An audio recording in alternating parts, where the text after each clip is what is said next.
Candace and I were newly married. We'd moved from Ellensburg. I studied in Ellensburg, and she grew up in Ellensburg. We had this idea to take this well, we didn't know it was going to be year-long, but this adventure. She was going to be a photographer, I was going to be a writer, and we were going to live in a brick house with ivy going along the side. We're going to drink, really good coffee and be famous like artists and creatives. That was going to happen, and it didn't. I felt God speak into the middle of this. I'm calling you to teach and to build up. 18 months later, through a circuitous path, ending up as the college pastor back in Ellensburg. And we were so happy there. But there came a point where we started asking God questions of, God, is there something next? Randy and I, we just had started a conversation about the possibility of something happening in Tacoma. It was potentially a church plant situation. He said, Brian, I'm not talking to anybody else about it because I'm just interested to know if God's calling you to it.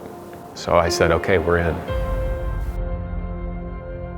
It wasn't all just up and to the right, even though great things were happening. We had moved here, we were about a month into ministry, and I remember it was kind of a particularly hard day where there were more questions than answers and more tough conversations than good conversations. I drove home, I pulled in our driveway, and right as soon as I pulled in the driveway, I got a text from a friend who lived in Ellensburg, and he goes, I thought I saw you running in Ellensburg today.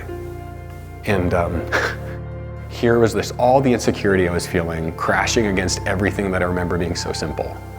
Just the simplicity of what was and the loss of that.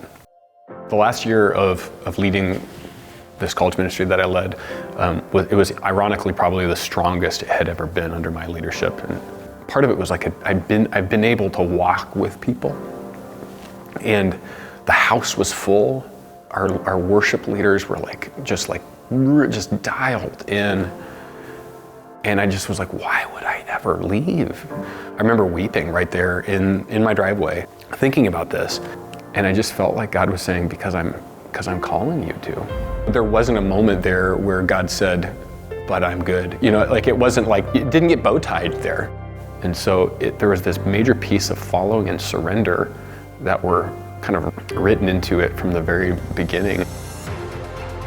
Talking about prayer is, I have to talk about in the aspirational sense, because it's always, I think, probably going to be an aspirational value, the way I want to describe it. But what got us in this business in the first place, a sense of mystery in the face of God's power and love, and a desire to see his name known.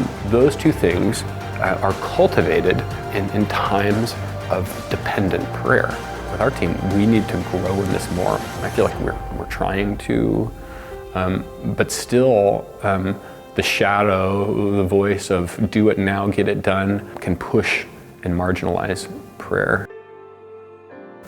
So leading up to a preview gathering, we didn't know. How many chairs do you set up? How many children's ministry rooms? I was consequently stressed and anxious. The worship practice the day before, I remember I was walking back and forth during the practice on the stage trying to fix things that I had no idea how to fix. I was looking back, I was just so filled with stress and anxiety.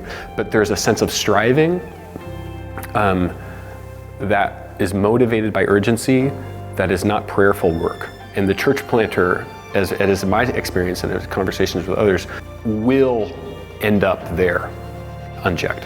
And prayer is the counterintuitive, countercultural admission that to accomplish it, we have to resist the temptation sometimes to get our hands dirty. We have to pray.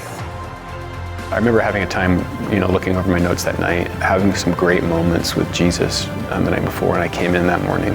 And then it was amazing to see the parking lot full, with the first song happening, chairs being brought out, friends that I hadn't seen in a while. They just heard about it, wanted to come. It was like a glimpse of this is kind of what it's going to look like.